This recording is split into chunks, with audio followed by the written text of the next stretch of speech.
Hello दोस्तों। और अभी अभी एक न्यूज़ आया है वहाँ से। और अभी अभी जो तालिबान के जो स्पोक्स पर्सन है, अगर उनका अगर मैं नेम बता दूँ आपको, तो उनका नाम मोहम्मद सोहेल शाहीन। उन्होंने अभी इंटरव्यू दिया हाल ही में एनडीटीवी को उन्होंने इंटरव्यू दिया और बहुत कुछ उन्होंने इंडिया के ऊपर डिस्कस करते हुए बात की है। तो उसी के ऊपर हम देखेंगे। और उन्होंने इस बारे में भी बात की कि तालिबान भारत को अपना दोस्त समझता है या दुश्मन। इसके ऊपर भी उन्होंने कुछ कुछ बातें की हैं। तो चलिए उसे हम लोग बारीकी से देखेंगे, आखिर कौन कौन सी इंपॉर्टेंट बात जो इंडिया से रिलेटेड है उन्होंने कही है एनडीटीवी से बात करते हुए। चलिए देखते हैं। सबसे पहले उनसे जब ये क्वेश्चन किया गया, आप लोगों ने न्यूज़ में देखा होगा कि जब अफ़गानिस्तान के जो आर्मी लोग थे उन्होंने जब सरेंडर किया तालिबान को, फिर भी उन लोगों ने मार दिया उसे। आपने वो वीडियो में देखा होगा। तो फिर भी उन्होंने जब उस बारे में उनसे पूछा गया तो उन्होंने बोला कि ऐसा कोई केस हुआ ही नहीं है कि हमने जो भी लोग सरेंडर कर रहे उसे मारा है। ऊपर से उन्होंने ये भी मेंशन कर दिया कि ये इस्लाम के अगेंस्ट है, इसीलिए हमने उन्हें मारा ही नहीं है। और साफ साफ इन्होंने डिनाई कर दिया बात को। तो अगर आप उसके बाद उनसे जब ये पूछा गया, ऊपर जब इसके बारे में बात किया गया कि वहाँ पे ये लोग लॉ लेकर के आए थे कि जितने भी वहाँ की लड़कियाँ हैं जिनका एज 13+ है, उनका इन्होंने एक लिस्ट बना रखा था। जिसके ऊपर जब इनसे पूछा गया कि क्या आपने ऐसा लिस्ट बनाया है, तो उन्होंने उसको भी साफ साफ डिनाइट कर दिया।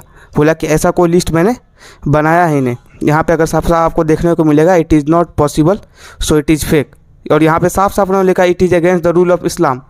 ये भी वो बात कर गया कि इस्लाम के अगेंस्ट है, इसलिए हमने ऐसा कुछ किया ही नहीं है। आपको आगे देखा दानिश सिद्दीकी के बारे में उन्होंने क्या कहा। दानिश सिद्दीकी जो हमारे भारत के प्रेस थे, जो रूटर्स के लिए काम करते थे, उनके बारे में जब पूछा गया तो उन्होंने उसके बारे में बताते हुए कहा कि वो क्रॉस फायरिंग में मारे गए हैं। क्रॉस फायरिंग में, जबकि हमने वीडियो में देखा कि उनके मरने के बाद भी उनके जो डेड बॉडी था उसके साथ इन लोगों ने बर्बरता की। लेकिन उन्होंने कहा कि ऐसा कुछ नहीं किया गया है, वो क्रॉस फायरिंग में मारे गए हैं।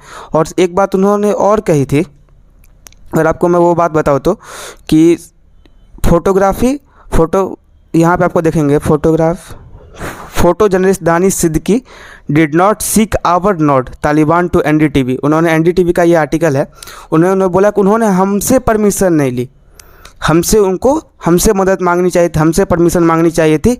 हम उन्हें अलाउ करते कि किस एरिया में उनको रिपोर्टिंग करनी है और किस में नहीं। अगर आप देख रहे हो तो यहाँ पे फोटो जर्नलिस्ट दानिश सिद्दीकी के बारे में। और उन्होंने कहा कि वो क्रॉस फायरिंग में मारे गए हैं। उसके बाद अगर आपको दिखाऊं, जब उनसे इस बारे में बात किया गया कि आप जो मेन क्वेश्चन जिसका ये थंबनेल देख करके आप ये वीडियो देखना है, उनसे जब इस बारे में पूछा गया कि क्या वो भारत को अपना दोस्त समझते हैं या दुश्मन, तो उसके बारे में उन्होंने बात करते हुए कहा कि Taliban appreciate India capacity building efforts in Afghanistan, caution on any military rule. मतलब एक तरह से उन्होंने ये भी बोल दिया कि हम उनकी तारीफ़ करते हैं कि उन्होंने इस तरह से डेवलपमेंट किया अफगानिस्तान में, लेकिन साथ साथ एक छोटी सी धमकी भी दे डाली, caution on any military rule. मतलब उन्हें भारत को कोई भी मिलिट्री रोल से दूर रहना चाहिए। इसके बाद उन्होंने ये भी कहा कि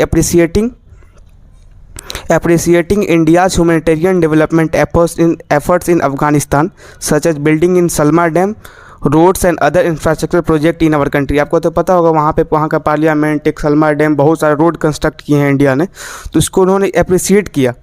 और साथ साथ एक छोटी सी धमकी भी यहाँ पर दे डाली। आपको यहाँ पे अगर दिखाऊँ तो ये है एनडीटीवी का आर्टिकल। यहाँ पे Taliban has asked India to refrain from playing a military role in Afghanistan. मतलब मिलिट्री रोल से भारत को क्या रहना चाहिए, दूर ही रहना चाहिए। और साथ साथ उन्होंने ये भी मेंशन करके बोला कि जो पास्ट के एग्जांपल है, जैसे यूएस, रसिया, उसका क्या हाल हुआ अफ़गानिस्तान में, उसको देखते हुए भारत को दूर ही रहना चाहिए। जब उनसे ये पूछा गया कि क्या पाकिस्तान तालिबान को पीठ पीछे सपोर्ट कर रहा है, क्या तालिबान को पाकिस्तान का सपोर्ट हासिल है, इस बारे में जब उनसे पूछा गया तो उन्होंने क्या बोला कि you say Taliban backed by Pakistan, but I think you say that because of your enmity with Pakistan, not based on ground realities in Afghanistan. मतलब कि आप लोग ऐसा इसीलिए बोल रहे हैं क्योंकि आपका दुश्मनी पाकिस्तान के साथ है, और इस वजह से आप ऐसा बोल रहे हैं। लेकिन ग्राउंड रियलिटी जो है अफगानिस्तान का, वो थोड़ा सा अलग है। बस यही है आज का न्यूज़। और इतना कहते हुए बस